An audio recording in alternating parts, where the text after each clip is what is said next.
mais o terror aqui. Agora repassar aí. Ela queria, mas eu acho que foi a mãe dela. Senhoras e senhores, muito boa noite a todos. Sejam bem-vindos. Hoje é 22/8/2017, terça-feira, são 19 horas e 43 minutos. Pedimos por gentileza aos usuários celulares que desliguem os aparelhos ou coloquem-os no modo silencioso. Por favor, quem estiver portando telefone celular, fineza desligar os aparelhos ou colocá-los no modo silencioso. Neste momento daremos início ao primeiro ciclo de palestras jurídicas promovido pelo Tribunal de Justiça de Minas Gerais, através da direção do Foro da Comarca de Manga. Este evento irá tratar das novas reflexões da jurisdição constitucional e do processo penal. A organização desta solenidade conta ainda com a OAB de Minas Gerais, subseção Manga, e com o apoio da Faculdade de Guanambi, Bahia. Com o objetivo de despertar o interesse da sociedade pelo serviço público e a agregação de conhecimento sobre assuntos jurídicos, a direção do Foro, em nome do meritíssimo juiz de direito João Carneiro Duarte Neto, promove a partir de agora o primeiro ciclo de palestras jurídicas, voltado para advogados, estagiários, policiais, acadêmicos de direito, estudantes de concursos públicos e demais interessados. Para compor a mesa de honra, convidamos o excelentíssimo senhor João Carneiro Duarte Neto, meritíssimo juiz de direito e diretor do Foro da Comarca, diretor do Foro da Comarca de Manga.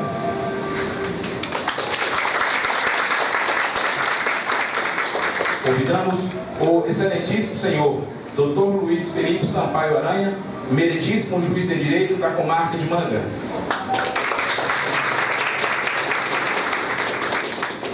Convidamos a excelentíssima senhora Franciele Drummond de Figueiredo, muito digna delegada de polícia e professora universitária.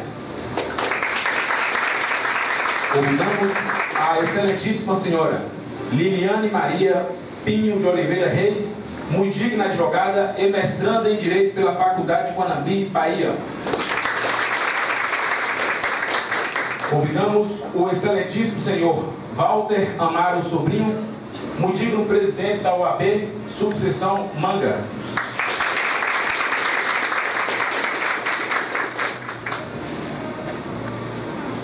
Para a abertura do evento, ouviremos neste momento o excelentíssimo senhor João Carneiro Duarte Neto, meritíssimo juiz de direito e diretor do Foro da Comarca de Manga.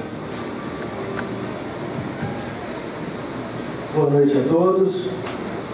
Com muita honra, iniciamos a execução de mais uma macroação de enfrentamento das anomalias que registramos nessa comarca. Então, eu queria agradecer ao meu colega de luta, Dr. Luiz, o trabalho que vem fazendo à frente da comarca, ao representante da OAB Subseção Manga, meus cumprimentos e obrigado pela parceria neste evento. Queria agradecer as pessoas que compareceram neste evento, os advogados, estudantes, qualquer profissional que lida com o direito, aos nossos servidores.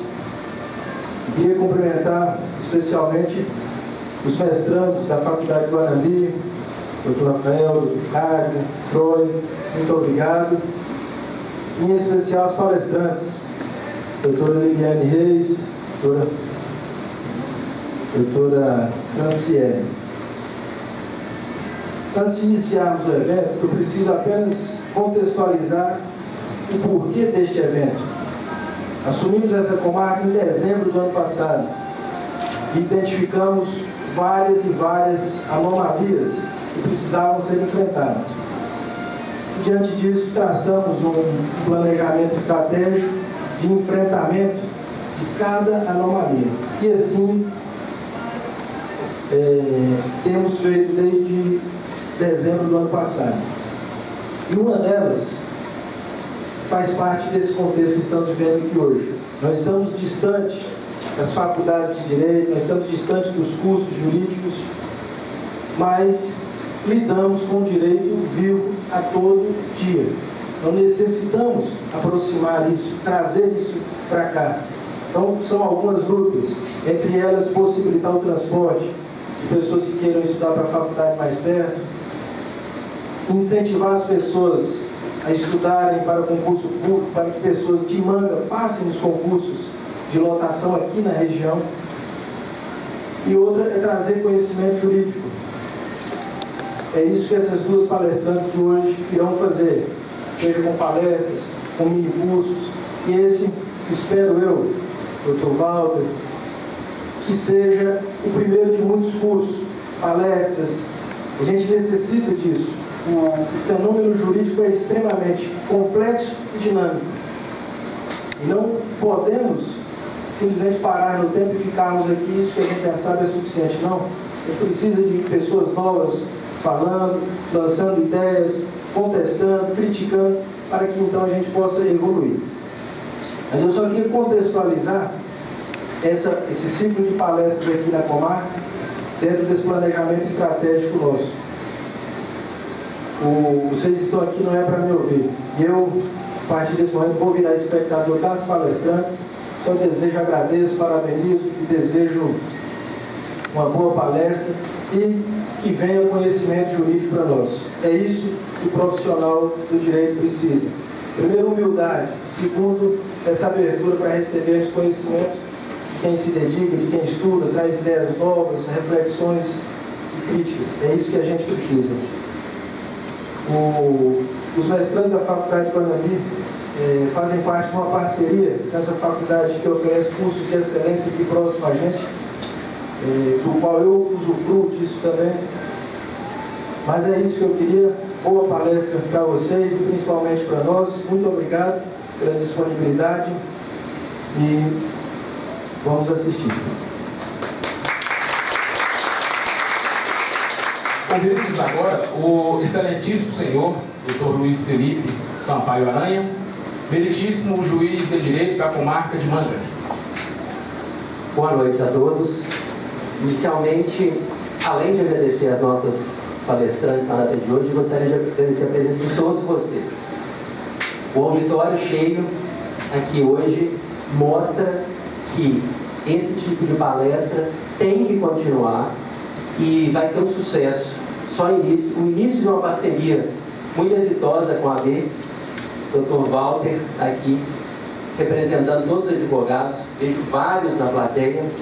E essas palestras, quando eu e o Dr. João iniciamos a nossa diagnóstico da comarca, vimos que trazer aqui para Manga falas novas, pessoas de fora, seria inicialmente um desafio, mas que poderia trazer bons frutos. Então é isso que a gente espera. Muito obrigado pela presença de todo mundo e muito obrigado às nossas palestrantes que se dispuseram aqui a vir hoje e iniciar esse ciclo e essa parceria muito exitosa, principalmente com a AB. Muito obrigado, então vamos ter todos uma boa palestra, que eu também estou ávido para ouvi-las e aprender, sempre aprender muito nesse tipo de conferência que podemos debater e ao final discutir o que elas vão nos trazer e nos ensinar aqui na data de hoje. Bom, muito obrigado.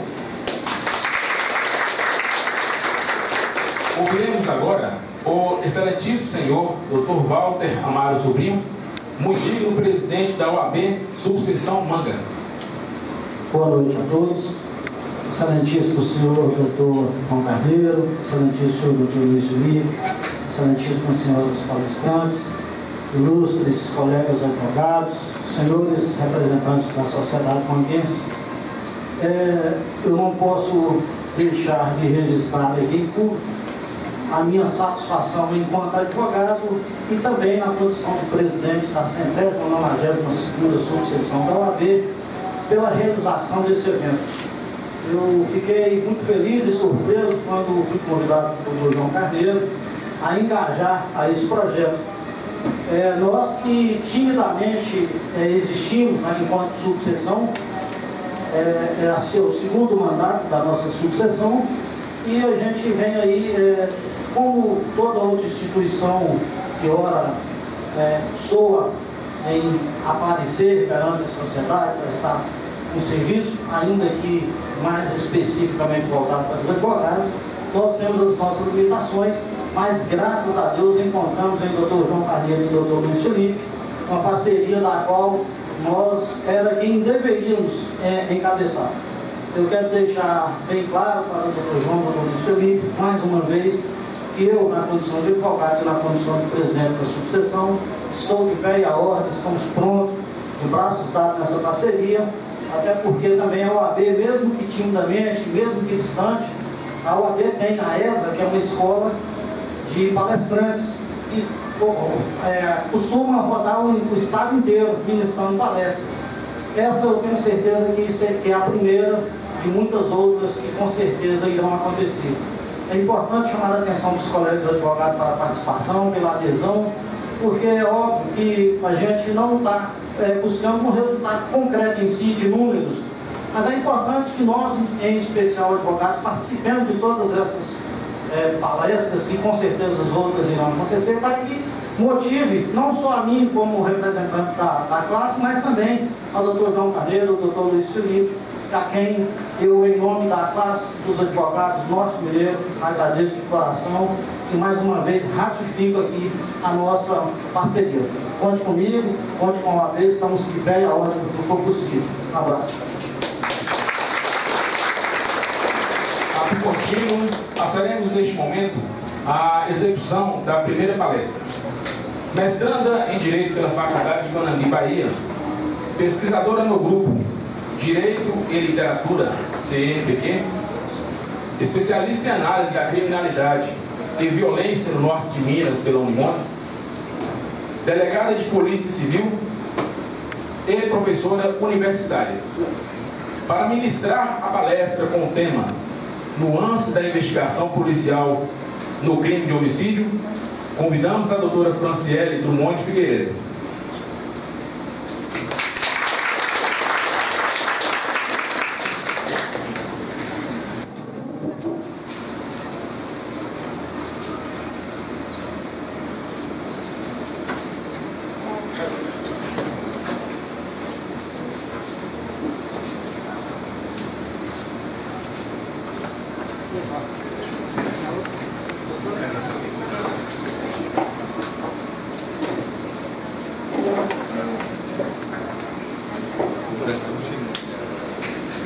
Boa noite a todos. Cumprimento todas as autoridades aqui presentes e todos os demais convidados na pessoa do Dr. João Carneiro. E na oportunidade também o parabenizo por essa iniciativa em promover esses ciclos de palestras na cidade de Manga, né? Cumprimento também os colegas de mestrado, né, doutora Liliane, doutor Rafael, doutor Cadmo e doutor Troy, que estão aqui hoje, né, contribuindo, apoiando e incentivando esse projeto aqui na comarca de Manga. Bom, né, como já foi apresentado, meu nome é Franciele, eu sou delegada de polícia na cidade de Janaúba e também sou professora de Direito Penal na faculdade, na FAVAL, também na cidade de Janaúba. O tema da palestra de hoje é Nuances da investigação policial no crime de homicídio.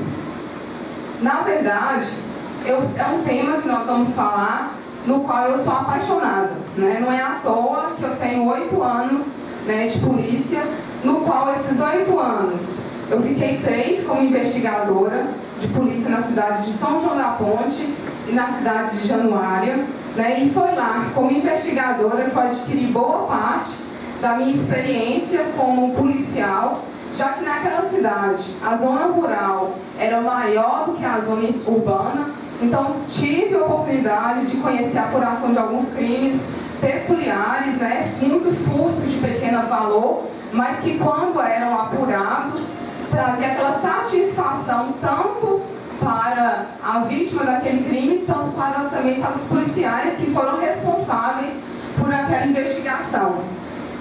E tornei investigadora ainda na faculdade, eu tinha apenas 19 anos, né? Então, apesar de muito nova, grande parte da minha experiência foi adquirida lá. E eu tenho como delegada 5 anos. Também me tornei delegada muito nova, apenas com 23 anos, ainda estava na faculdade, quando eu passei no concurso de delegada, e depois de 2 meses de formada, eu tomei posse. Então, tomei posse aos 24 anos e sou na cidade de Janaúba há 5, até hoje, também compartilhando um pouquinho dessa experiência com vocês. Eu começo minha palestra, né, com a seguinte pergunta, referente às taxas de elucidação dos crimes de homicídio. Vocês sabiam que a taxa média de elucidação do crime de homicídio é em torno de 8% no Brasil? Ao passo que em determinados países, como o Reino Unido, essa taxa ela é maior do que 90%.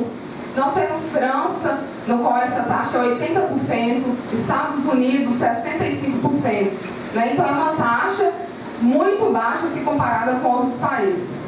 Em 2007, né, Sapori fez um estudo e chegou ao número de 15% de apuração dos crimes de homicídios no estado de Minas Gerais. O que ainda também é um número bastante pequeno, né, embora superior à média dos crimes apurados no Brasil, mas ainda é um número muito pequeno se comparado com os demais países que foram estudados. Aí vocês devem estar me perguntando, mas quais serão as causas que levam, né, ao país ter essa taxa tão pequena de elucidação dos crimes de homicídio? Foi feita uma pesquisa, aliás, todos os dados, gente, que eu estou passando aqui são referentes a dados da Senasp, Secretaria Nacional de Segurança Pública. E a Senasp, ela chegou a algumas conclusões, né, do que poderia estar relacionado com essa baixa elucidação dos crimes de homicídio. E algumas das soluções, né, entendidas por ela seriam o baixo investimento na polícia, principalmente em setores de inteligência, porque eu vou falar com vocês mais à frente que os crimes de homicídio, a cada dia que se passa, eles têm adquirido uma complexidade maior, né? São geralmente praticados por grupos, acirramento de grupos criminosos, e o setor de inteligência da polícia, infelizmente, não recebeu recursos para acompanhar essa complexidade no cometimento desses crimes de homicídio. Foi relatado também uma ausência de integração institucional entre os órgãos que pertencem à justiça criminal. Identificaram também a baixa rotatividade dos policiais em algumas delegacias, né? De forma que os policiais responsáveis por uma determinada apuração, eles devem continuar naquela delegacia e não passar aquela investigação para uma outra equipe.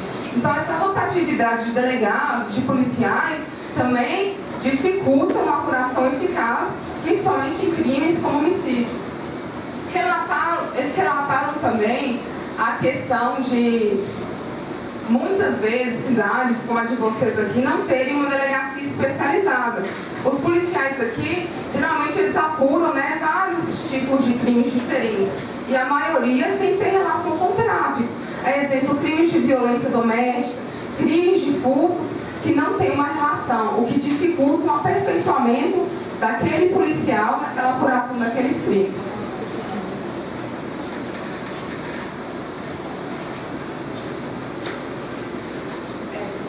A Organização Mundial de Saúde, ela considera aceitável a quantidade de 10 homicídios para cada 100 mil habitantes, considerando que seria epidêmica a violência apenas aquela que ultrapassasse o limite, né, de 10 mortes a cada 100 mil moradores. No Brasil, segundo a Senasp, esse número é de 21 homicídios, uma média de 21 homicídios a cada 100 mil habitantes. No ano de 2016, para você ter uma ideia de como a violência aqui na nossa região ela se tornou de fato epidêmica. No ano de 2016, aqui na cidade de vocês, né, em Manga, foram contabilizados 9 homicídios e até agora, em 2017, foram contabilizados 3 homicídios. Né? Se a gente verificar a porcentagem que é considerada aceitável pela Organização Mundial de Saúde, aqui também nós temos, né, uma situação de violência que ultrapassou os limites aceitáveis. Na cidade de Jaíba ainda é pior, né? Uma cidade que tem 38 mil habitantes. No ano de 2016 nós contabilizamos 35 homicídios e em 2017 já foram noticiados 17 crimes. Né? Então, todos os dados aqui, eles nos levam a crer que vivemos de fato em uma situação de violência epidêmica. Eu fiz um estudo junto com mais 2 alunos da FAVAG e junto com o defensor público de Janaúba sobre os homicídios que ocorreram na Serra Geral e na cidade de Janaúba. E chegamos a alguns gráficos, dos homicídios ocorridos em Minas Gerais, os homicídios ocorridos na Serra Geral e os homicídios ocorridos na cidade de Janaúba.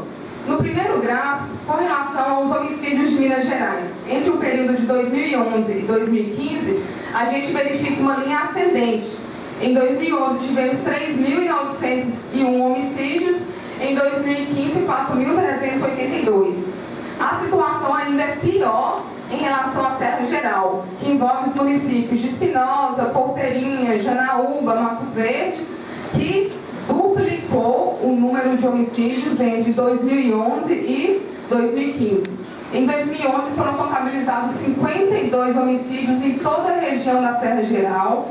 Em 2015 nós tivemos um número de 119 e esse número próximo a esse último de 2015, que nosso estudo ainda está em andamento, demonstra que agora está mantendo ainda uma linha ascendente.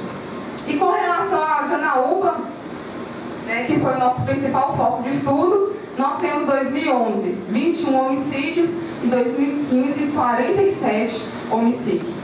Tudo isso, através do estudo que nós estamos desenvolvendo, a gente pretende, ao final, chegar a uma conclusão sobre um estudo mais das vítimas dos crimes de homicídio, o local que essas vítimas estudavam, qual era o grau de escolaridade dessas vítimas, para verificar se realmente o aumento de homicídios seria uma falta de políticas públicas nas localidades onde essas vítimas moravam.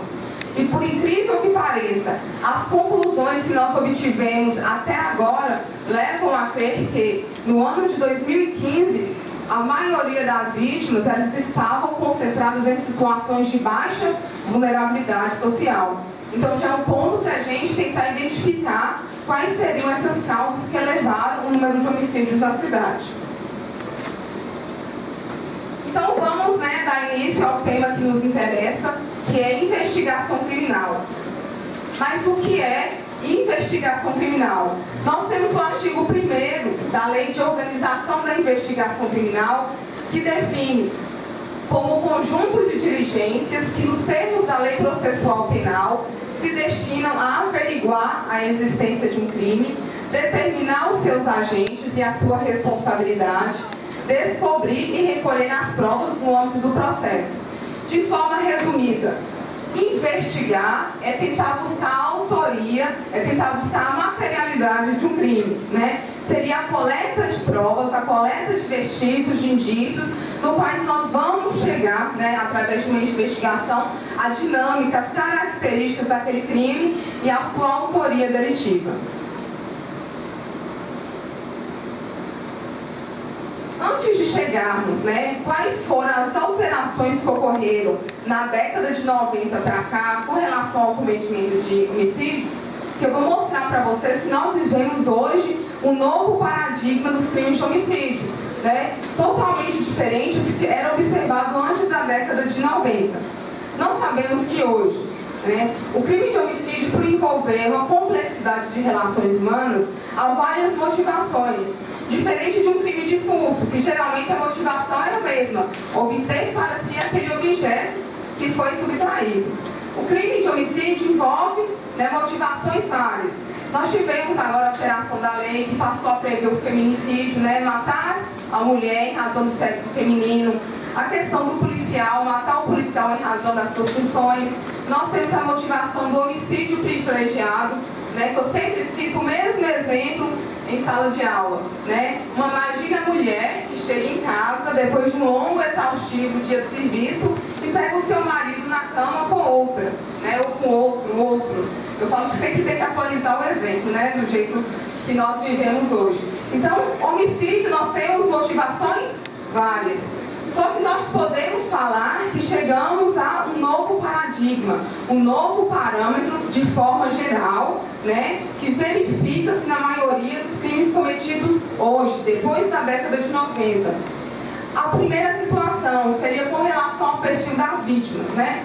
Na verdade, o perfil das vítimas, né, já caiu no senso comum, que as vítimas do crime de homicídio residem em um grande centro urbano, são homens, não brancos, têm entre 15 e 24 anos, baixa escolaridade e geralmente foram feridos por arma de fogo e foram assassinados em via pública. Esse é o perfil da maioria dos crimes de homicídios que nós temos. Também essa pesquisa, né, da Senasp, ela chegou à seguinte conclusão, que hoje a maioria dos homicídios que são cometidos, numa relação espacial, nós temos o local do crime, a residência da vítima e a residência do autor. Todos esses locais avaliados, eles não ultrapassam o limite de 1,5 km. O que eu quero dizer com relação a isso? Os crimes de homicídio, eles têm um caráter grupal, ou seja, eles passaram a ser caracterizados por acirramento de grupos criminosos.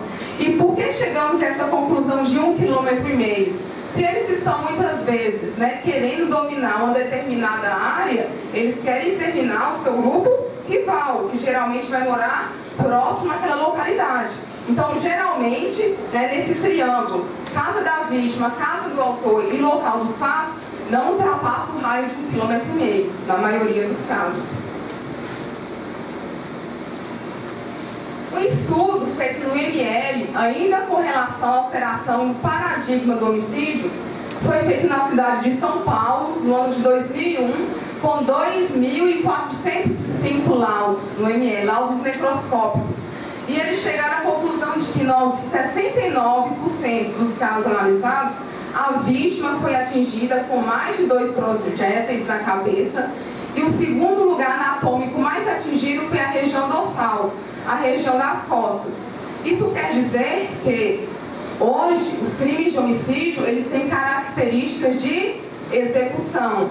A maioria das vítimas, antes da década de 90, elas eram levadas para o hospital e o crime consumava, né, horas ou dias depois.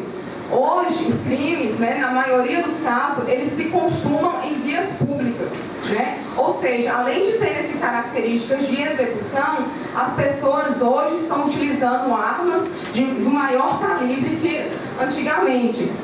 Aí vocês podem estar pensando, mas nós temos o Estatuto do Desarmamento, a Lei 10.826, que é de 2003. Então, já que esse estatuto visou a arrecadação de armas, não era para ter, né, um resultado inverso? Gente, muito pelo contrário. O Estatuto do Desarmamento, ele não contribuiu para a redução de arrecadação de armas, porque muitas armas que foram apreendidas no Estatuto do Desarmamento foram armas que estavam de posse de pessoas de bem, né? Aquele senhor lá da roça que tem uma espingarda, tem uma polveira, foram todos contabilizados como armas arrecadadas. Mas vocês acham que são essas armas que estão praticando esses números alarmantes de homicídio? Não são. Então, na verdade, não há uma proporção direta entre o Estatuto de Desarmamento e a redução dos crimes de homicídio. Com relação aos autores, o estudo feito também em 24 estados, nas polícias civis desses 24 estados, foi realizado um estudo também pela Senasp em 14.090 inquéritos de homicídio doloso. E os autores desses crimes, 51% dos autores desse crime, eles eram adolescentes e jovens, entre 12 a 24 anos, né? Como a gente viu nos slides anteriores, a vítima também tinha essa média de idade. Então, os autores também, né, têm essa média de idade, de 12 até 24 anos. Essa segunda informação aqui foi uma pesquisa que eu mesmo realizei na delegacia de Janaúba, na delegacia especializada de homicídio, e a maioria das vítimas daqueles crimes de homicídio, né, quase 80% das vítimas de homicídios ocorridos ali, elas respondiam a algum inquérito ou respondiam a algum TCO, seja pelo tráfico de droga, seja pelo uso de droga, seja por crime de roubo ou pelo porte de arma. Então, verifica-se que todos estes crimes, eles têm uma relação direta e imediata com os crimes de homicídio que ocorreram, pelo menos no primeiro momento, na cidade de Janaúba, né? Muitas vezes, você recebe uma informação, recebe uma denúncia anônima de que alguma pessoa está portando uma arma, né, e recebe depois, pouco tempo depois, de que ele estava vendendo substância entorpecente naquele local. Né? Então, é uma relação de que as pessoas, geralmente, que traficam, elas utilizam armas de fogo. Então, é um dado extremamente importante para facilitar, para nos ajudar a apuração de crimes, essa relação direta do homicídio com esses crimes que já foi explanado. Bom, a Polícia Civil, ela trabalha com 2 tipos de investigação quando se trata de investigação no crime de homicídio. Seria a investigação preliminar e o que a gente chama de investigação de segmento. Qual que é a diferença? A investigação de preliminar é o primeiro contato que a polícia tem com o local do crime. É o primeiro contato que a polícia tem com a vítima daquele crime. Ocorre na cena ou local do crime. Quando a polícia, após ser acionada, chega naquele local e se depara com uma grande quantidade de vestígios ali presentes, já tem mais ou menos ali, né, com o primeiro olhar do policial, a dinâmica do crime e a materialidade já está ali presente. Então, a investigação preliminar, ela é extremamente importante, porque é ela que vai dar início, né, a qualquer tipo de investigação do crime de homicídio. E a coleta de vestígios vai ser o único momento, a única oportunidade que a polícia vai ter para recolher todos aqueles vestígios. Porque depois nós sabemos que já há uma contaminação e que não vai servir para o exame pericial. A investigação de segmento, ela vai ser aquela investigação cartorial, investigação do cartório. Né? Depois que se faz a cena do crime, aí começa uma investigação, no qual são expedidas ordens de serviços aos investigadores, né? O escrivão, né, com o delegado, eles vão fazer as oitivas de testemunha, seja testemunha do fato, aquelas testemunhas que presenciaram o fato, ou seja, testemunhas do caráter, né? Aquelas testemunhas de caráter, ela não sabe nada do fato, mas ela vai trazer para você o perfil psicossocial da vítima, que vai levar, né, primeiro a você se encaixar em qual linha de investigação que você deve percorrer, né? Se o ciclo que ela estava envolvida era um ciclo obscuro, ou se o crime que foi cometido está relacionado a conflitos familiares, conflitos profissionais. Então, o conhecimento e a oitiva dessa testemunha do caráter, ela também é extremamente importante nesse segundo momento.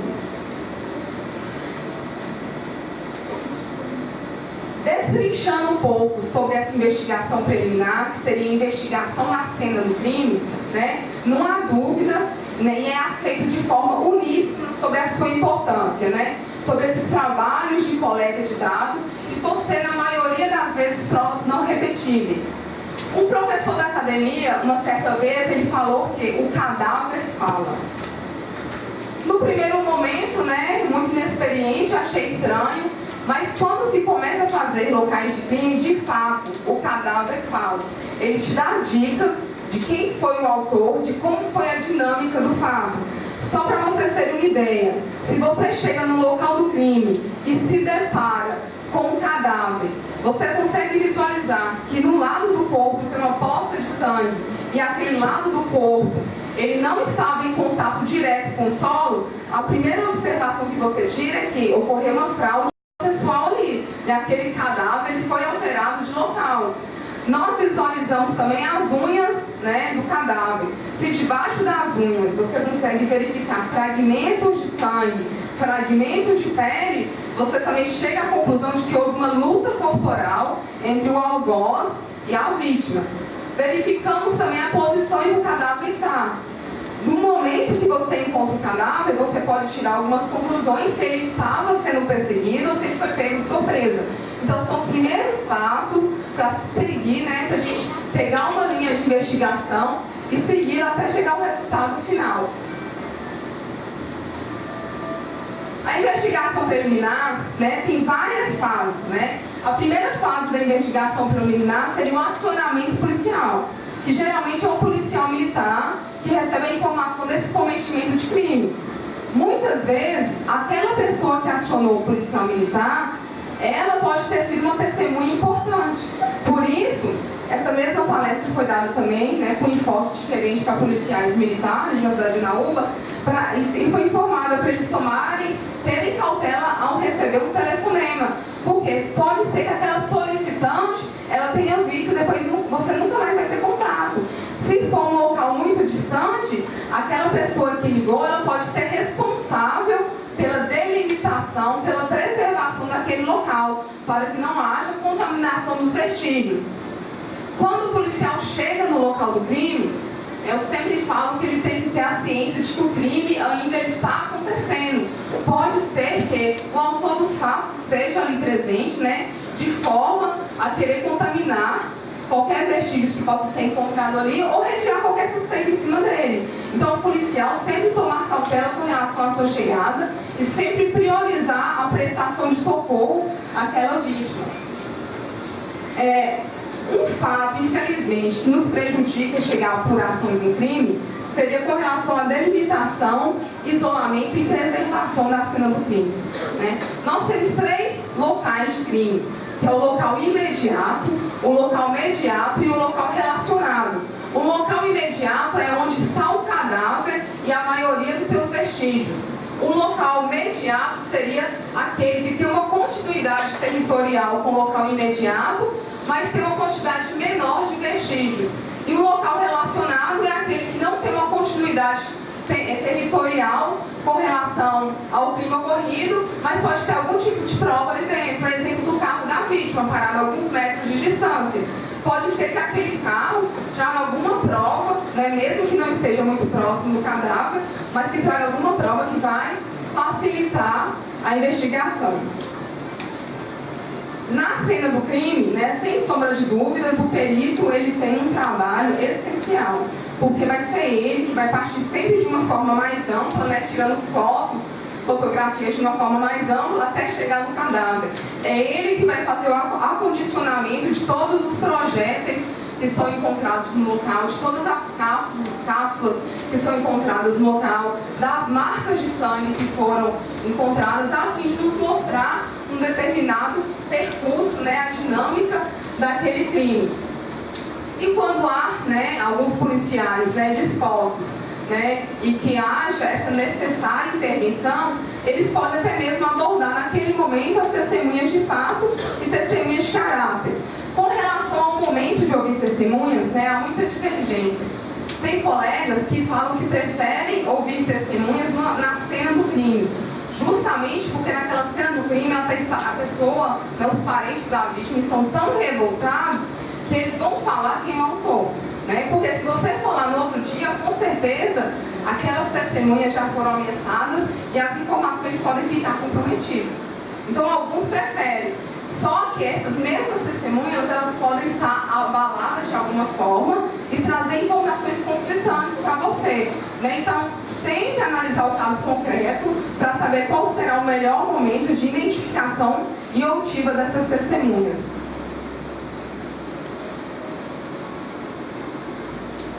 Já na investigação de segmento, né, nós utilizamos alguns métodos, né, para investigar um crime de homicídio. A exemplo dos círculos concêntricos, né? Todos nós participamos da nossa vida de vários círculos. Nós temos nossos círculos familiares, nossos círculos sociais, círculos de amizade e círculos, algumas pessoas têm círculos obscuros, né? O cometimento do crime de homicídio, a motivação do crime de homicídio, ele vai estar relacionado com algum desses círculos, né? Cabe os policiais, através da identificação do perfil psicossocial da vítima, né, identificar quais eram seus amigos, qual era a rotina daquela pessoa, para chegar em qual círculo provavelmente está caracterizado a motivação do crime. Então, geralmente, analisa-se redes sociais daquela vítima para tentar identificar qual seria o círculo ali que estaria envolvido. Esse método de rastreamento, ele nos leva a crer realmente ao ato de rastejar, de ir atrás, de indício a indício.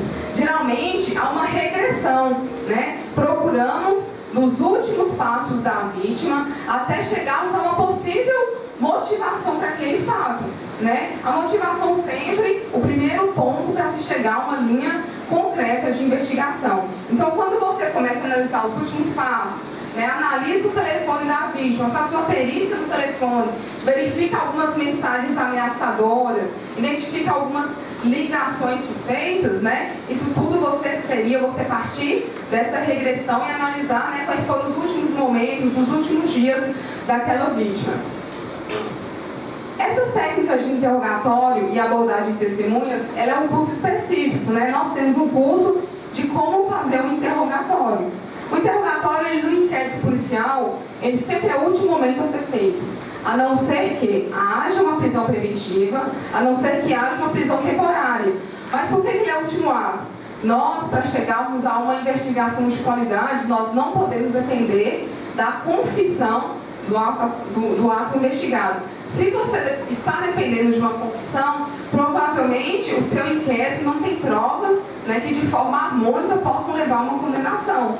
Então, quando você faz a confissão e você utiliza aquela confissão para confirmar todas aquelas provas que estão harmônicas dentro do caderno investigativo, sua investigação está de qualidade, né? Ou até mesmo quando a pessoa falta com a verdade, mas ela está contradizendo todas as provas que já foram juntadas, sua investigação também continua sendo de qualidade, né? A confissão no inquérito ela é um dado, né? Pelo menos no inquérito de qualidade, ela é um dado que não é muito buscado, é sempre deixado por último para esclarecer algo que não foi esclarecido na investigação.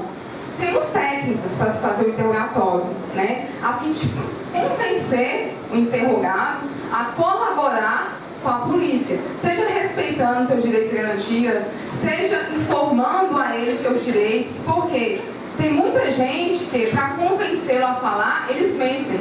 Por exemplo, se você falar a verdade, você vai ser absolvido, né? E a primeira técnica é nunca prometer o que você não pode cumprir.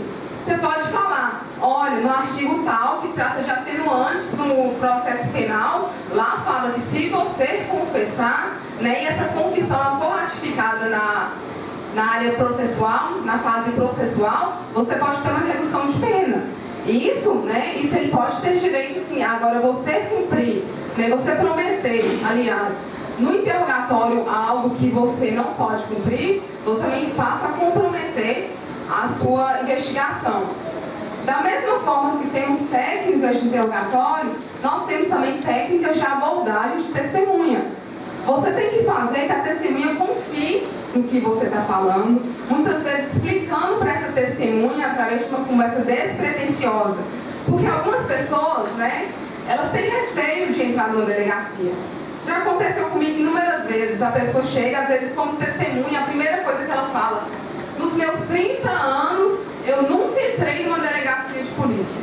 Né? Então, mesmo na condição de testemunha, então é sempre bom ter, antes de reduzir a termo, formalizar o depoimento daquela testemunha, ter uma conversa informal, ter uma conversa despretensiosa e deixar claro o trabalho da polícia, deixar claro que a polícia está ali para colaborar, que ela está ali também para colaborar com a polícia.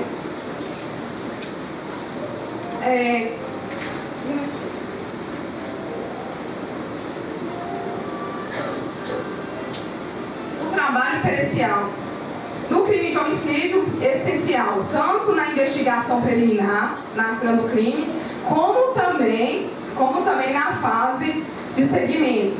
Nós temos, né, uma perícia que se chama microcomparação balística, né? Uma perícia que pode nos levar, de fato, quem é o autor do crime.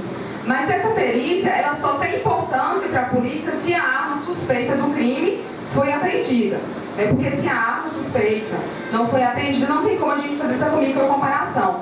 Mas vamos supor que o médico legista, um servidor médico pertencente à polícia, ele, após fazer o exame necroscópico, ele retirou do corpo daquele cadáver vários projéteis de arma de fogo e armazenou, acondicionou, como de fato acontece.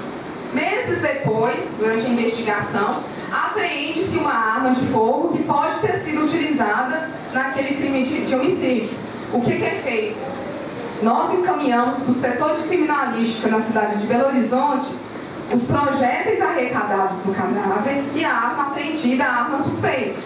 Toda arma de fogo, eu falo que ela tem um DNA, que seria as armas de fogo de arma arraiada, né? Na arma nós temos o cano, e dentro do cano da arma de fogo nós temos ranhuras. Todo projétil que sai daquela arma de fogo, ela vai ter as mesmas ranhuras depois de analisado microscopicamente. Aí na microcomparação balística, lá em Belo Horizonte, no setor de criminalística, os peritos eles fazem um teste com a arma, né? Principalmente em água, né? Para não ter a deformação do projétil. Eles pegam essa arma, esse projétil que foi disparado lá, pegam o projétil que foi retirado do corpo da vítima e fazem a microcomparação. Se esses dois projéteis tiverem as mesmas ranhuras, né? Os dois foram disparados por aquela arma de fogo apreendida. Vários crimes de homicídios já foram apurados dessa forma. Mas lembrando que é essencial, lógico, a apreensão da arma de fogo, né, suspeita. Se a arma de fogo ela não é apreendida, não teria como fazer essa microcomparação. Utilizamos também, na cidade de Janaúba, o exame residográfico. O que é o exame residográfico? Seria verificar pólvoras na mão do investigado. Quando uma pessoa comete um crime de homicídio, nós, né, está sendo investigado, né, acabou de cometer o crime, ele é investigado, ele está como suspeito, a perícia é acionada, utiliza-se suaves na mão da vítima, e esses suaves, eles são encaminhados para um setor específico também na cidade de Belo Horizonte. Lá, os peritos, eles conseguem identificar se naquele suave retirado, eles contêm indícios, né? Indícios não, contém pólvoras que levam-nos a indícios de que a pessoa utilizou arma de fogo. Inclusive, esse exame residográfico, ele me levou a apurar um crime de homicídio de grande repercussão aqui no estado de Minas Gerais. Não sei se vocês tiveram conhecimento do homicídio ocorrido no Riacho dos Machados no ano de 2013, com o soldado Leonardo, da Polícia Militar. Leonardo, ele foi vítima de crime de homicídio, algo praticamente inimaginável aqui na nossa região. Ele estava fazendo um patrulhamento junto com um colega dele, na zona rural, numa festa lá cultural da cidade. Aí voltando, né, para o quartel, já tarde da noite, ele foi abrir a cancela, saiu da viatura para abrir a cancela. Só que ele foi surpreendido com disparos de arma de fogo, né? Foi uma emboscada. A pessoa estava escondida e disparou contra esse soldado. O outro colega que estava na viatura, né, muito preocupado com o outro colega, nem percebeu quem estava, até porque já estava tarde da noite e não tinha iluminação naquele local. Só que este homicídio nos levou a indagar várias questões. Numa cidade como Riacho dos Machados, o que levaria uma pessoa a matar um policial militar? Né? Já que na cidade, quando a cidade é muito pequena, o policial ele conhece todas as pessoas, né, todos os moradores conhecem os policiais que ele trabalha.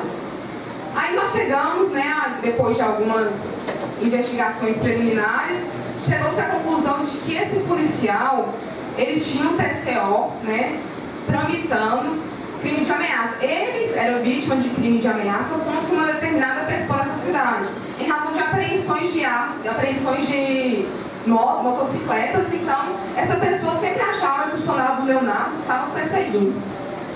Aí, a única prova que a gente tinha, no primeiro momento, não vamos dizer que é prova, né, seria apenas um indício bem frágil, que seria essa situação dessa pessoa. Essa pessoa foi encaminhada para a delegacia.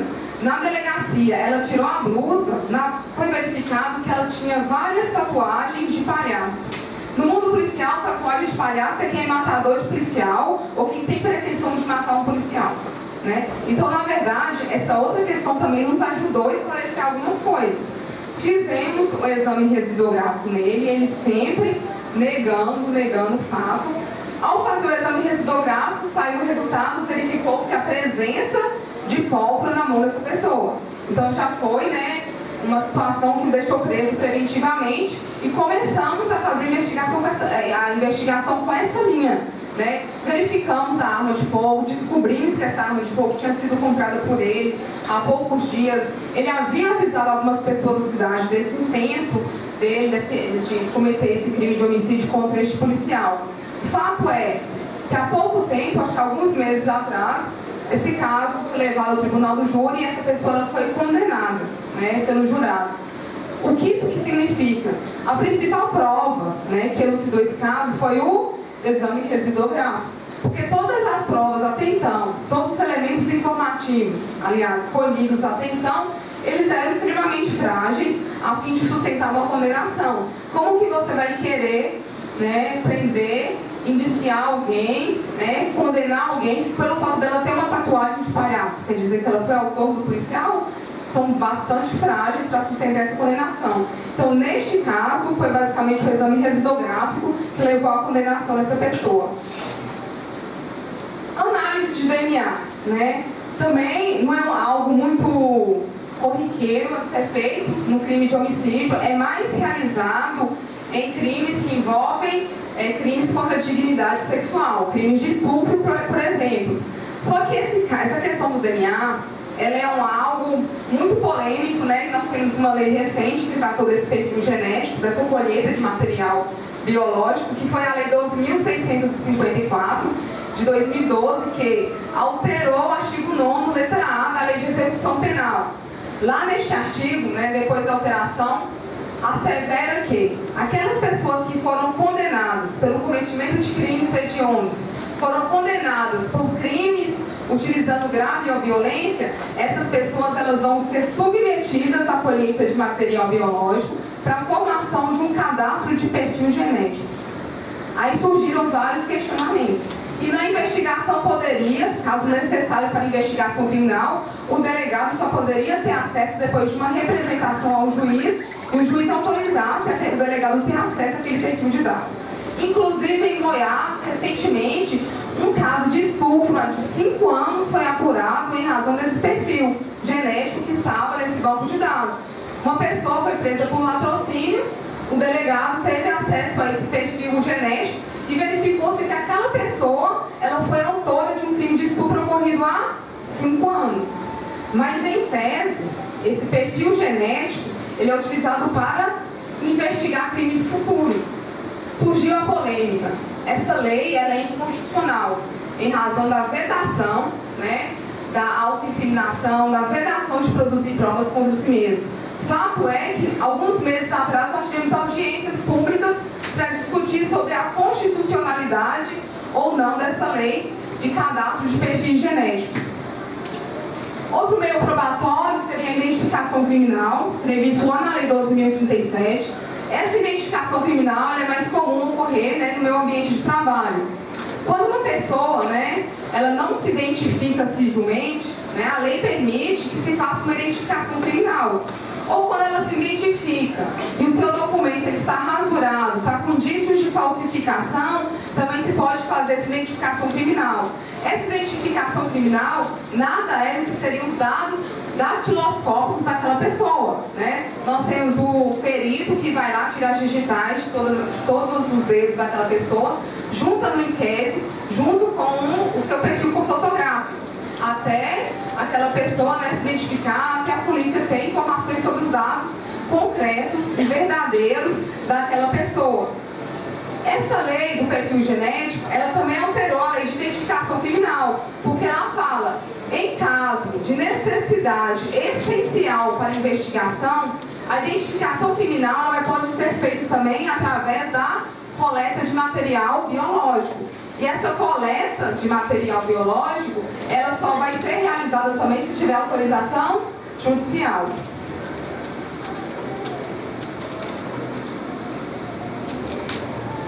Esses meios aqui são mais conhecidos de vocês. Seria o reconhecimento, também a gente utiliza muito. Inclusive na delegacia lá de Janaúba, nós tínhamos uma salinha própria para se realizar o reconhecimento de forma a assegurar, né, a segurança da vítima para que ela não possa ter nenhum acesso ao investigado. Só que esses mesmos investigados, pouco depois de inaugurar aquela salinha de reconhecimento, eles mesmos quebraram, né, o espelho que separava para se fazer a identificação. Hoje é muito mais comum fazer a identificação por meio fotográfico, né? Isso quando temos testemunhas presenciais do fato ou se tratou apenas de uma tentativa de homicídio. A reprodução simulada dos fatos também é muito comum, mas sempre nós deixamos para o final da investigação. Lembrando que o investigado ele não é compelido a participar, porque ele não é compelido a produzir provas contra si mesmo.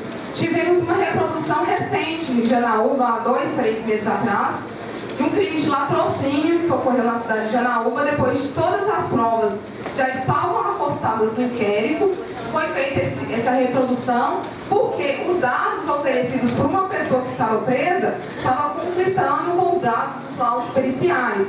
Ela falava que tinha atirado de determinado local, mas como ocorreu o disparo, não levava a crer que aquela pessoa disparou daquela forma.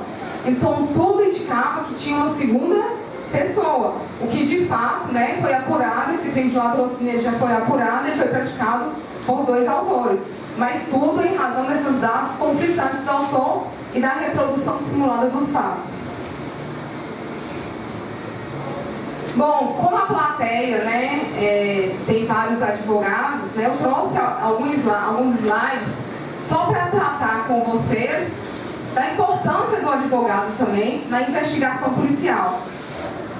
Muitas pessoas, elas fazem a seguinte comparação, colocando o delegado de um lado oposto ao lado do advogado, de forma que o delegado, né, como se o delegado ele quisesse a todo custo apurar aquele fato, mesmo que tenha que passar por cima de garantias e direitos fundamentais, e apenas o advogado que tenha, né, que assegurar aqueles direitos e garantias fundamentais. O delegado, gente, ele é o primeiro garantidor dos direitos e garantias fundamentais. Lógico que o delegado, ele tem essa intuito, essa intenção de apurar aquele crime, mas sem deixar de passar, né, sem passar por cima de direitos e garantias fundamentais, sem ter necessidade de produção de provas ilícitas. O trabalho do advogado, ele não é contrário ao trabalho do delegado, muito pelo contrário, ele é um trabalho de colaboração. Nós tivemos a súmula vinculante que dá acesso do advogado aos autos do inquérito, às provas que estejam documentadas no inquérito, porque não faz sentido, né? Um advogado, até porque o inquérito policial envolve, para sua eficácia, esse elemento surpresa, não faz sentido o advogado ter acesso a uma interceptação telefônica que está em andamento, uma representação de mandado de busca e apreensão, representação de prisão. Mas todos os dados que são documentados, o advogado, né, o defensor, ele tem direito, até como forma de prestar uma melhor defesa para o seu cliente. Tivemos a lei do ano passado, que alterou o estatuto da OAB, mas de uma forma bem geral não trouxe alterações de forma mais sistemática, que foi a alteração do inciso 14 do artigo 7º. Então, de forma resumida, o advogado tem acesso não só apenas aos autos do inquérito, mas qualquer investigação, uma investigação feita pelo Ministério Público, o advogado ele tem acesso de acordo com essa alteração. Antes não tinha isso na lei. O advogado, para ter acesso ao inquérito, corre em segredo de justiça, ele corre de forma sigilosa, o advogado ele vai ter que ter procuração nessa situação. E outra alteração também, que eu considero importante, seria a situação do advogado assistir seus clientes investigados durante o seu interrogatório, podendo apresentar razões e quesitos. O que seria apresentar razões?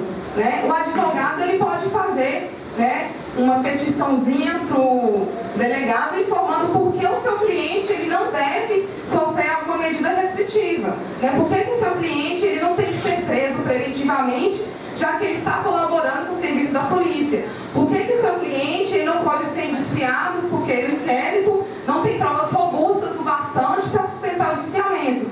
Então, apresentar razões seriam tentar convencer o delegado de qualquer medida restritiva. Quesitos. Seria a situação de que está sendo interrogatório, né, do investigado, do delegado, ou do advogado, fazer perguntas, né, para alguma testemunha, até mesmo para o investigado.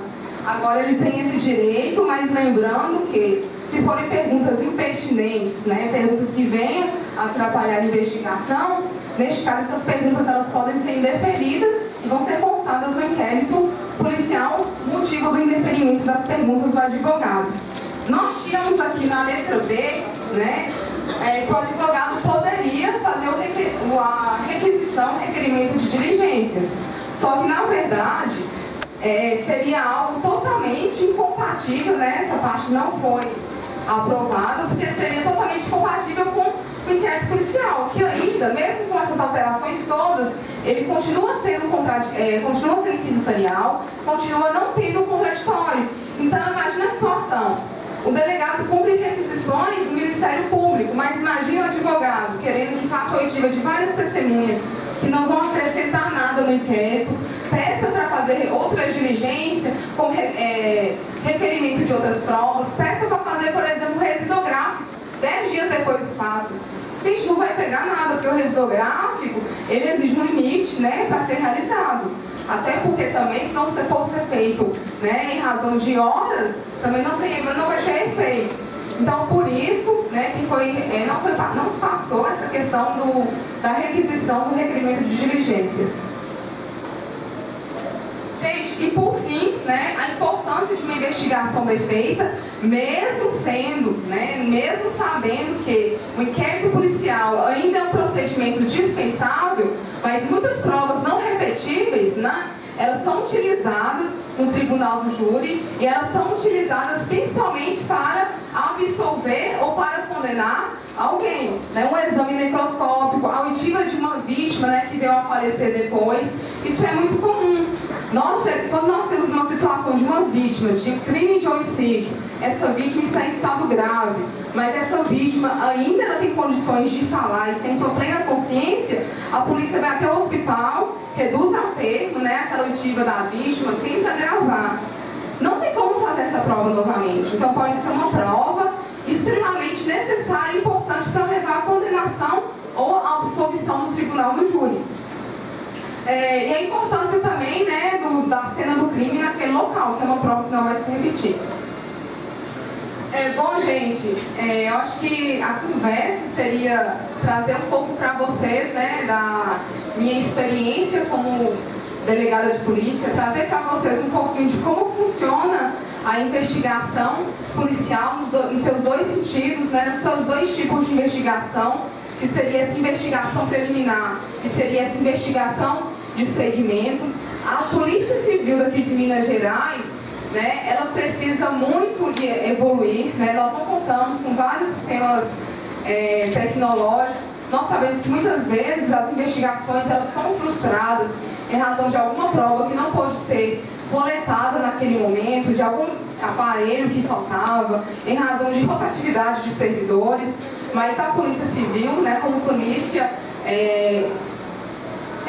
repressiva, ela está justamente para colaborar com a sociedade e ela também espera o apoio da sociedade, porque tem muitos membros, né, muitos membros que eles têm receio até de entrar dentro de uma delegacia, eles têm receio até de reduzir a termo suas oitivas. Se você falasse com a testemunha, vamos colocar no papel, essa pessoa ela desiste de tudo, fala que não fez isso, né? Então, assim, pelo menos, né, nas minhas equipes de investigação, eu posso falar, são respeitados todos os direitos e garantias fundamentais, né? Já é de praxe a pessoa que é ouvida na delegacia, chega na fase processual, falar que ela foi torturada, falar que ela não falou aquilo, só que numa fase preliminar, no qual a pessoa não sabe daquelas consequências, né? Ela geralmente tende a falar a verdade, sendo assegurado, né, nessa situação todos os direitos e garantias fundamentais e principalmente as prerrogativas do seu patrono. Eu finalizo com uma frase de Antônio Amurri que fala justamente dessa necessidade de cooperação entre a polícia e a sociedade civil, que é: a luta contra a criminalidade organizada é muito difícil, porque a criminalidade ela é organizada, mas nós não. Gente, muito obrigada, estou à disposição na cidade de Janaúba, tanto na faculdade quanto na delegacia. Qualquer dúvida, qualquer auxílio, estou à disposição de vocês. Obrigada.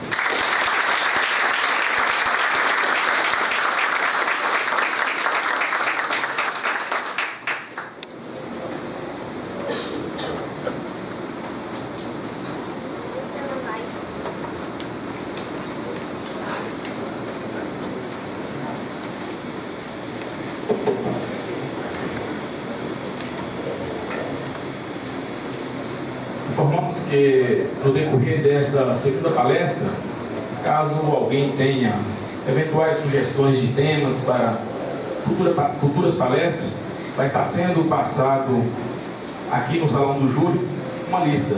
Fique à vontade para sugeri-las. Lembrando também aos participantes desta solenidade que ao final deste ciclo de palestras, serão entregues na portaria o certificado deste evento devidamente confeccionado. Registramos as presenças dos excelentíssimos senhores Dr. Guilherme Abras Guimarães Abreu e Dr. Guilherme Salles Gonçalves, muito digno promotores de justiça da comarca de Manga. Dando sequência, ouviremos agora a segunda palestra. Mestrando em Direito pela Faculdade de Guanambi, pesquisadora no grupo CNPq, especialista em Direito Público pela Faculdade Baiana de Salvador, advogada e professora universitária.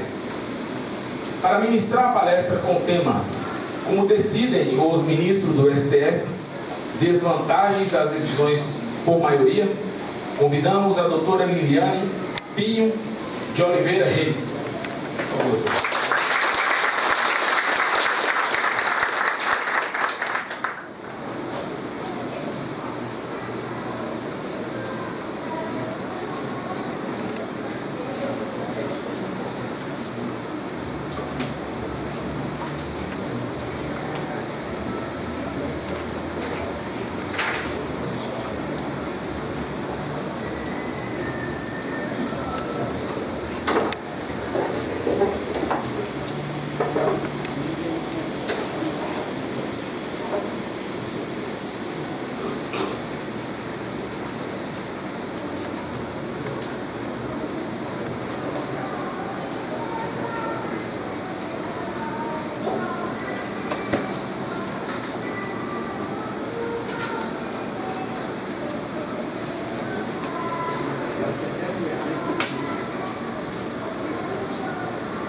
Boa noite. Cumprimento os membros da mesa, na pessoa do Dr. João Duarte, os meus colegas, parceiros de jornada e de angústias, os doutores Rafael, Cadmo, Troy, a minha colega palestrante, a parabenizando também pela palestra, por dividir conosco aqui conhecimento e reflexões, sempre importante. Pessoal, a minha proposta hoje é refletir dentro das bases regimentais do Supremo Tribunal Federal, se os meios utilizados no sistema deliberatório ferem ou não garantias fundamentais. É muito comum a gente discutir a qualidade das decisões, abordando, por exemplo, aspectos materiais, discutindo acerca de teorias que seriam coerentes, aptas a explicar os processos decisionais, discutir a lógica argumentativa. É comum, inclusive, mesas de bar, a gente falar se tal decisão do STF está certa, está errada, foi justa ou injusta. Mas pouquíssimo se reflete acerca de como, formalmente falando, instrumentalmente falando, as decisões do STF são tomadas. E a minha intenção hoje é refletir um pouquinho sobre esses aspectos. Como que funciona esse sistema de deliberação? O STF, enquanto nosso órgão de cúpula, aquele responsável por proferir, muitas vezes, a última palavra, cumula basicamente duas competências. A originária, que é quando ele vai analisar aspectos relacionados à constitucionalidade, e aquela recursal, que são processos advindos de todas as instâncias do país, para que então a Suprema Corte profira a última palavra. É uma competência robusta, sim. E é por isso que o processo ocorre por deliberação. Deliberação, gente, por conceito, não é outra coisa, senão a reunião de ministros que, em conjunto, reunirão argumentos diferentes, aptos a nos dar uma resposta mais justa, mais correta, mais coerente, apta, de repente, a revisar e corrigir decisões anteriores. É por isso que é um processo que se dá por deliberação. Se fosse para ouvir a palavra de um só, não precisaríamos de uma Suprema Corte com 11 ministros, certo? Como que ocorre precisamente esse processo? Os 11 ministros não se reúnem todos os dias. As sessões plenárias ocorrem às quartas e quintas-feiras, sempre no período da tarde, das 14 às 18. Aquilo que a gente assiste na TV Justiça, se transmitido em outro dia, na verdade se trata de reprise.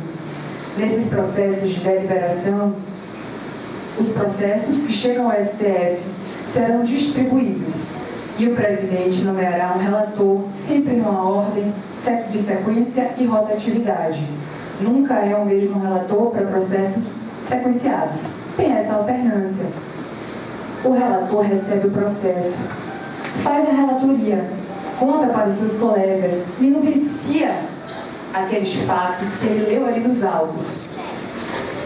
Mas, a partir disso, ele não vai prolatar o seu voto de imediato.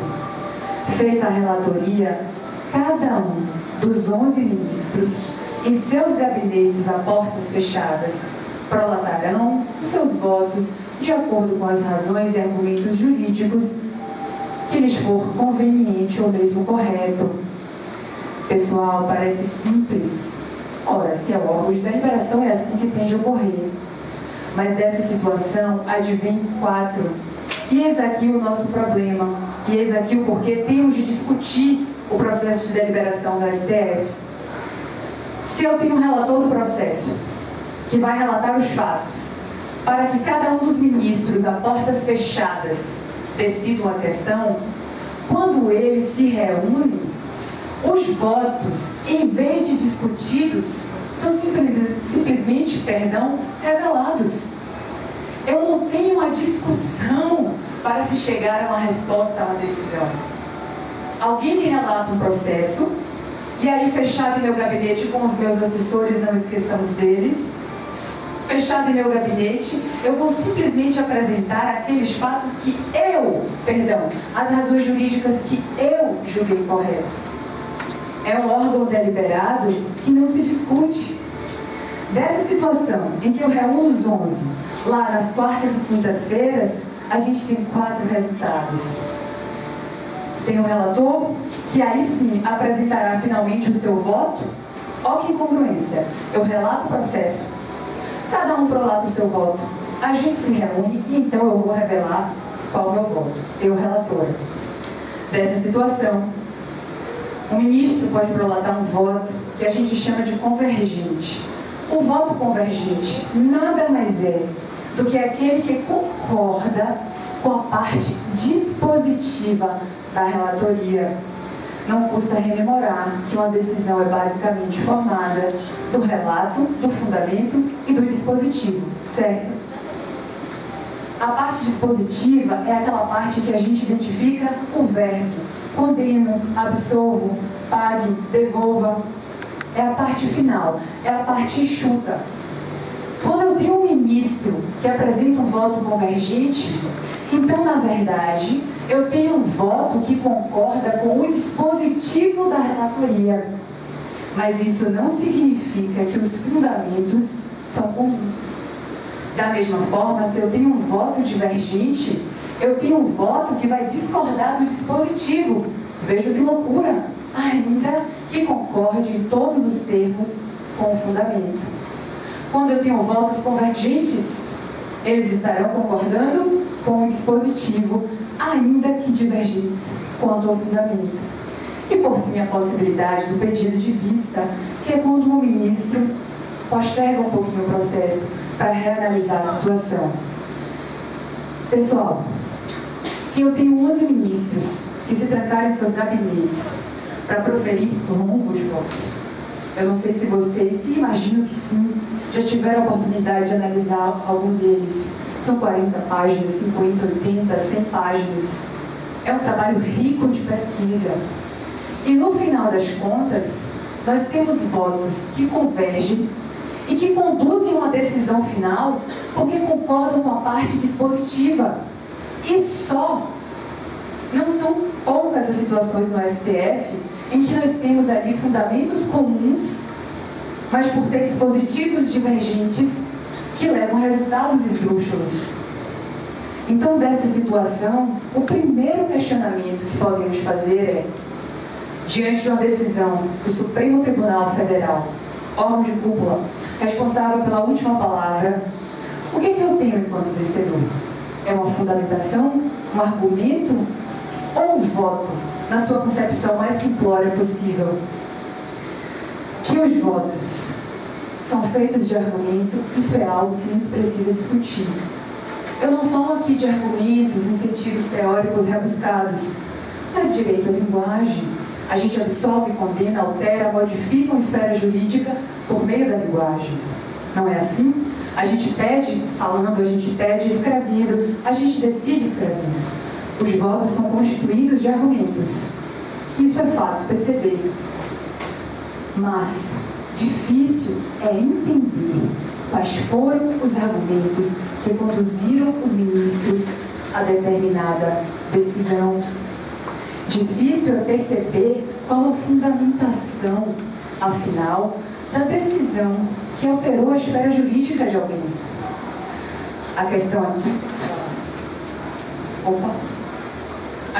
pessoal, é o seguinte: o problema não está nessa deliberação em si. O que falta no STF é o momento de deliberar.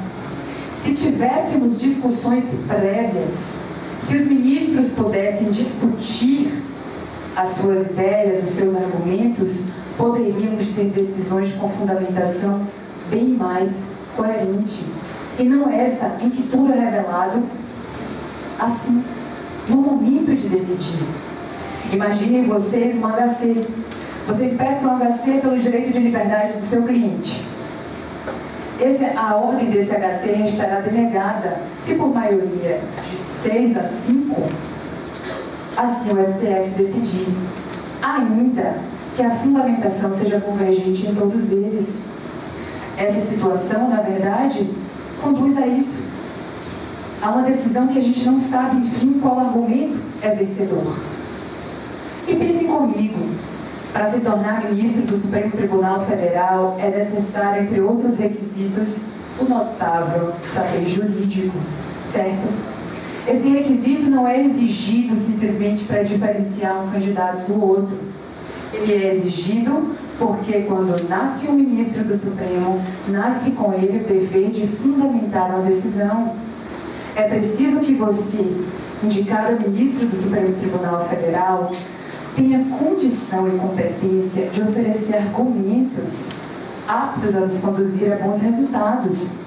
E mais, o notável saber jurídico para um ocupante da mais alta cúpula do país vem acompanhado do dever constitucional de bem fundamentar uma decisão. Pensemos agora como jurisdicionados. Que somos?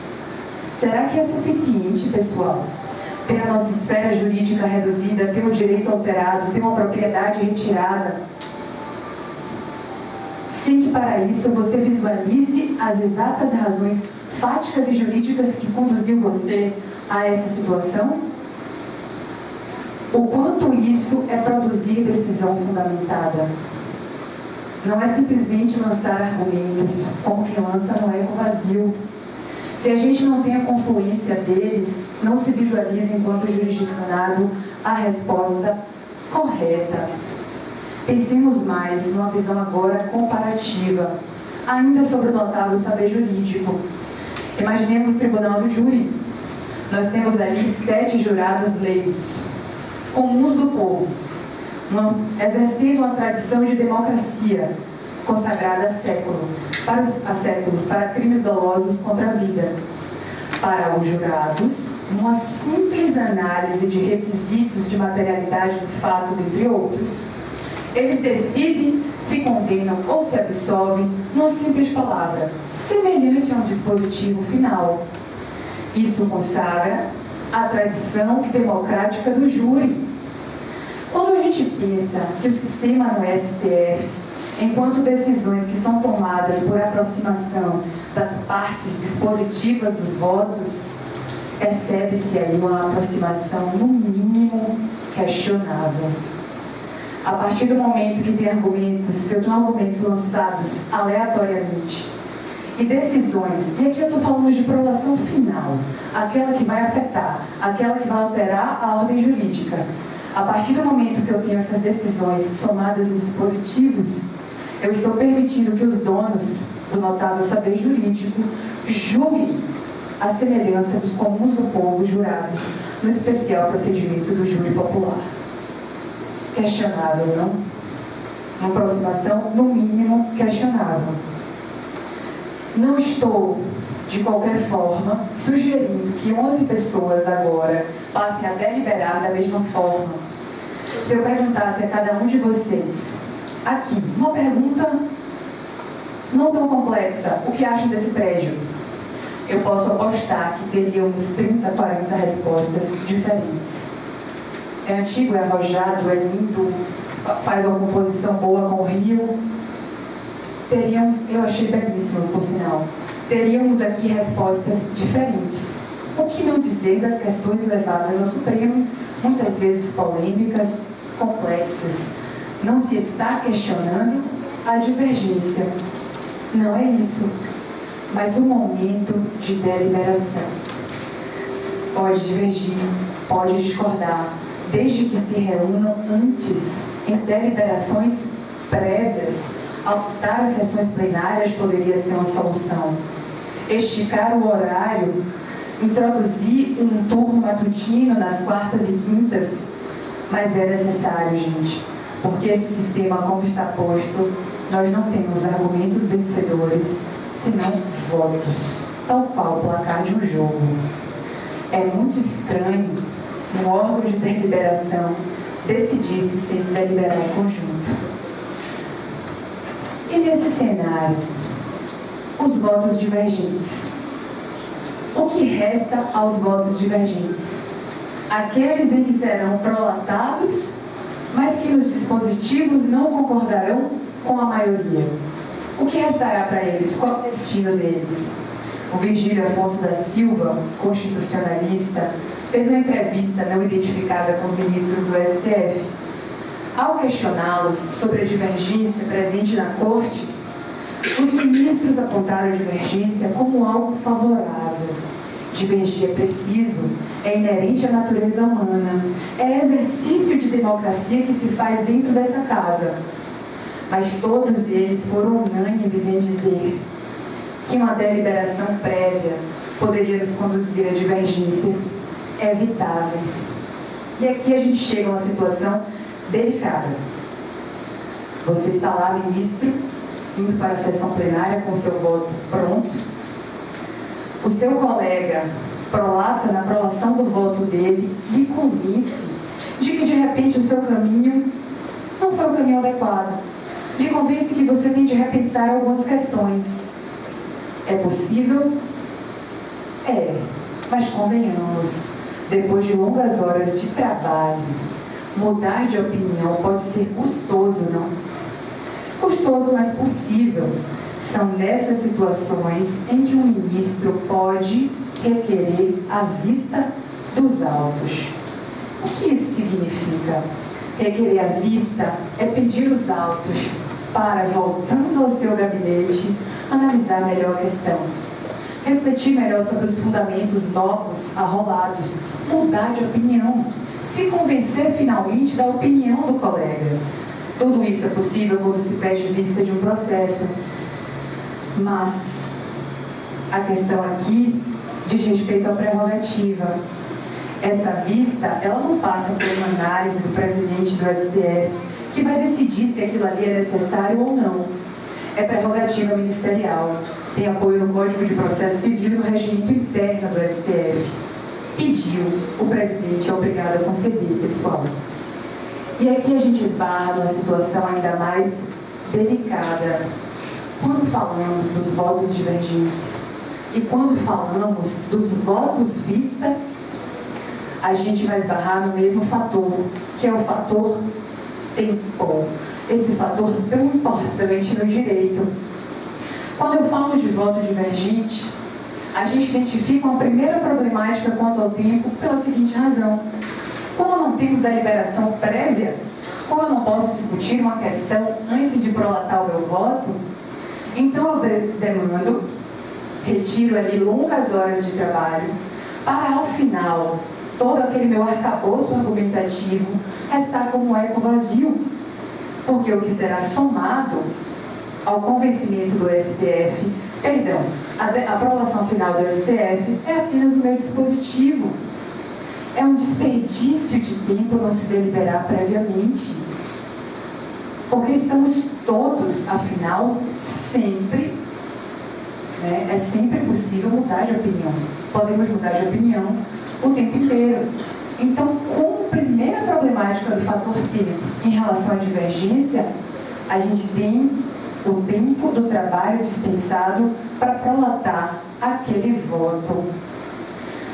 No mais, a Lídia Matissuri e Maurício Cardoso, constitucionalistas, eles escreveram um artigo em que eles apontam o ministro Marco Aurélio como o senhor voto vencido.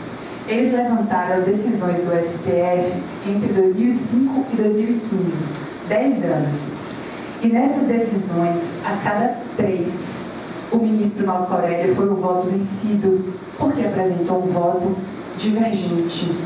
Segundo os autores, essa divergência sustentada pelo Marco Aurélio é uma divergência importante, porque é um ministro que olha pelas minorias.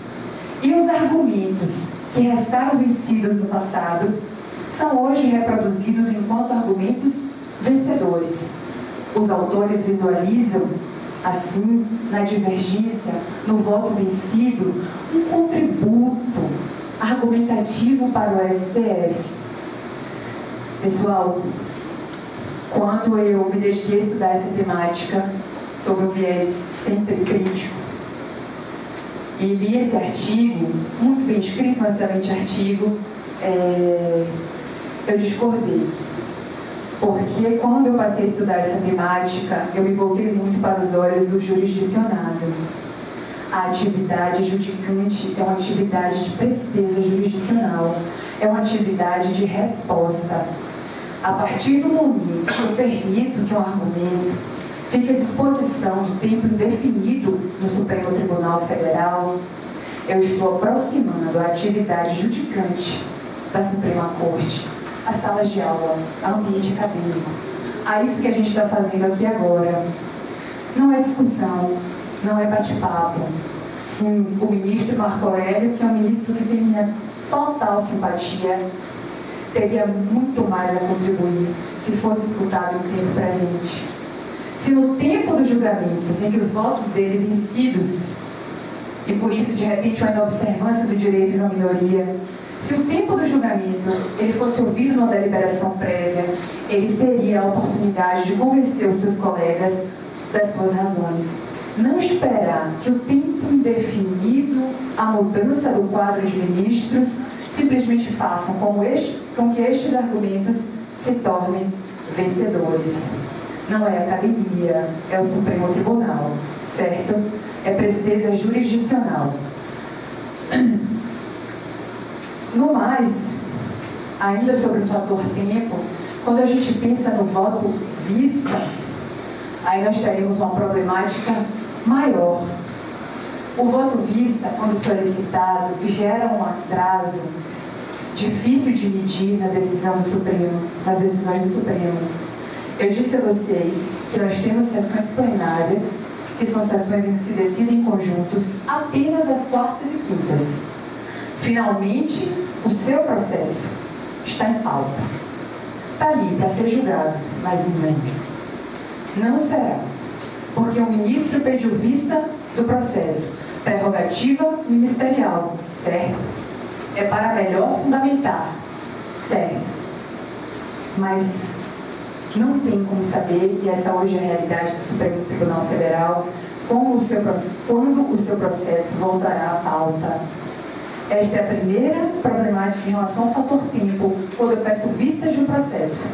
Não se sabe quando ele volta à pauta. Isso gera algumas situações esdrúxulas.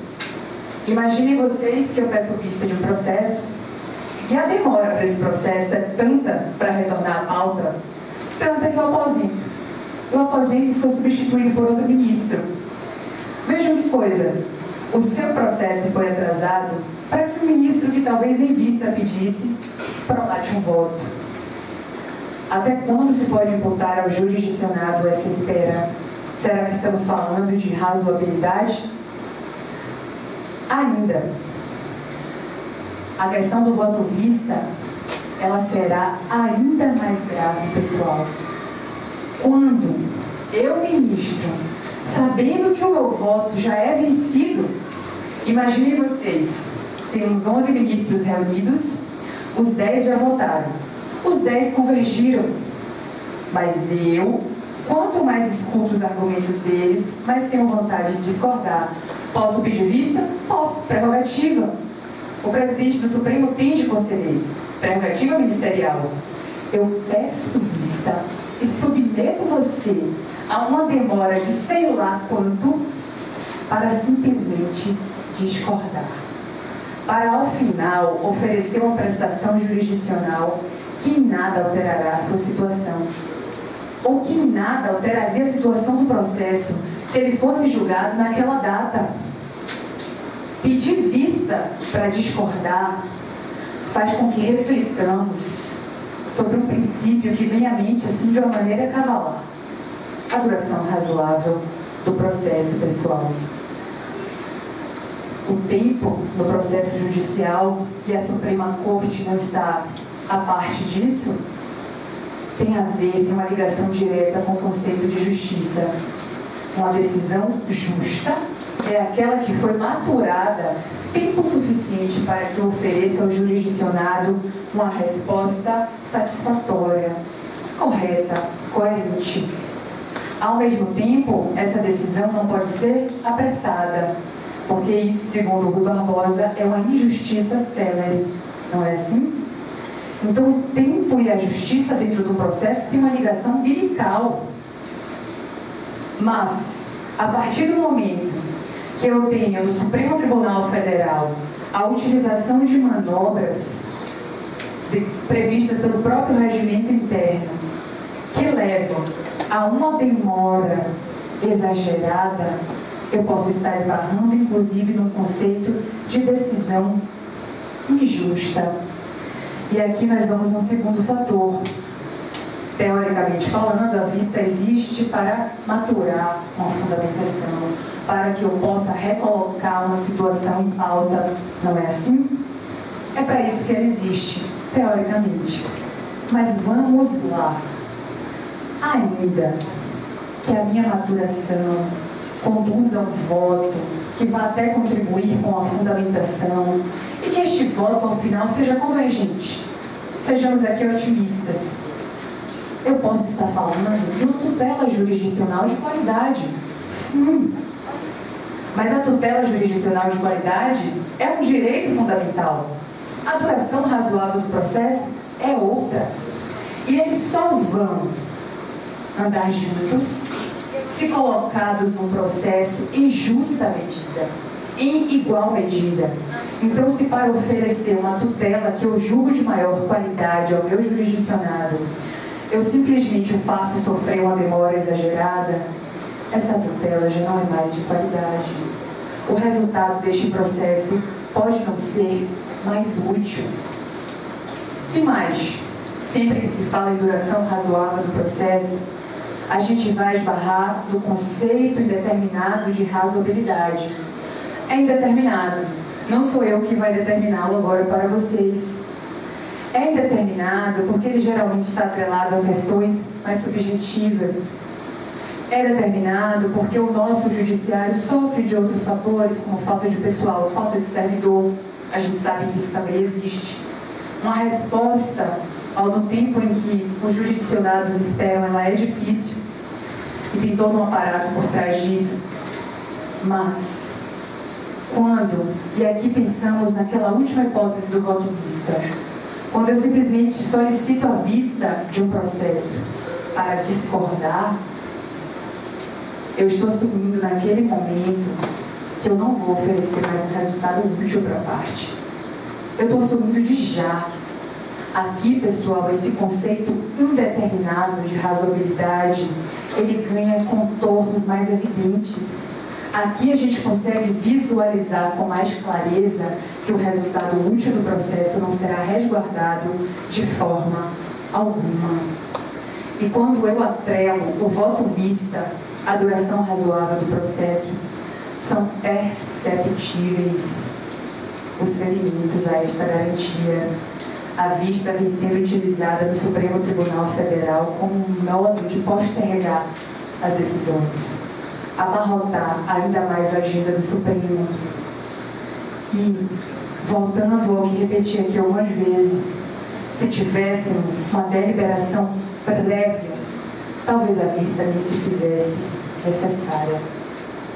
Eis a questão. E o mais triste é pensar que é uma solução simples. A agenda está abarrotada? Tá. Mas tem jeito. Ampliar o turno, ampliar os dias de deliberações. Desta forma, não vou mais me alongar. Vocês estão cansados. O meu objetivo nessa noite não foi outro, senão trazer bases para a gente refletir.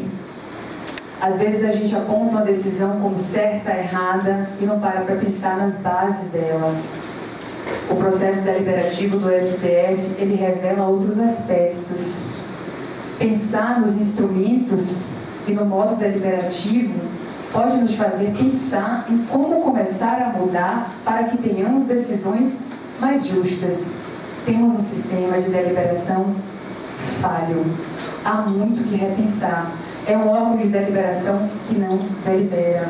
São argumentos que não se comunicam, não se confrontam. E ao agirem assim, o STF não passa de um espaço para vozes vazias.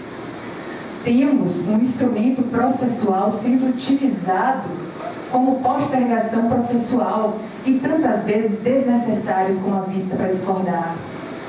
O pedido de vista para discordar. A questão do tempo no direito é uma questão que demanda muitos nossos olhares. Afinal, nas palavras aí dos eterno, sempre eterno Machado de Assis, o tempo é roedor das causas, que as diminui ou altera no sentido de lhes dar outro aspecto. Não subestimemos isso. Obrigada pela atenção de vocês.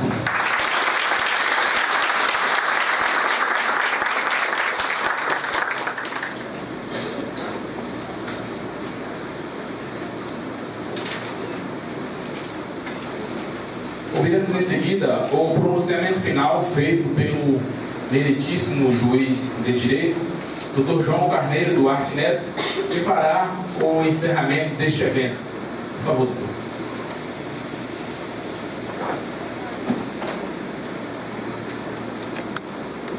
Senhores, eu queria falar só rápidas passagens aqui. Primeiro, ficou constatado e é saudável, é engrandecedor e é necessário para qualquer profissional que lida, talvez, a mais complexa, a mais dinâmica das ciências, a ciência do direito.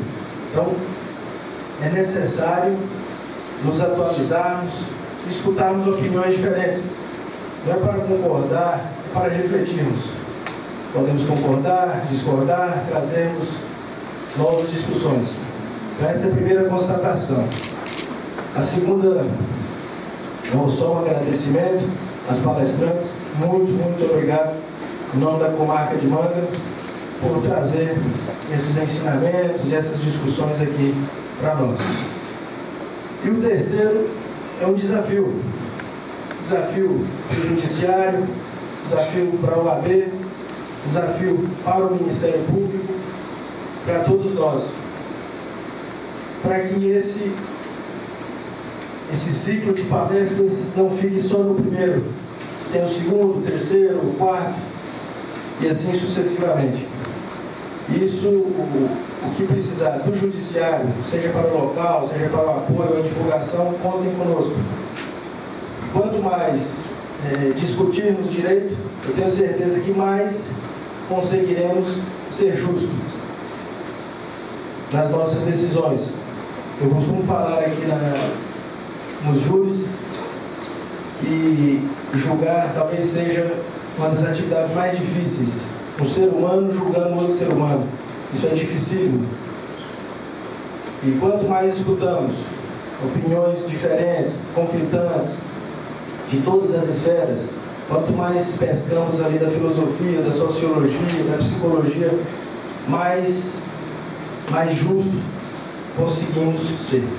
Então é isso, eu agradeço a presença de cada um de vocês, divulguem este evento, para que quando tivermos o segundo ciclo de palestras, se hoje tivemos 100 pessoas, que tenhamos 200, 300, 1.000 pessoas. Muito obrigado, boa noite a todos, e o Judiciário está de portas abertas para a sociedade.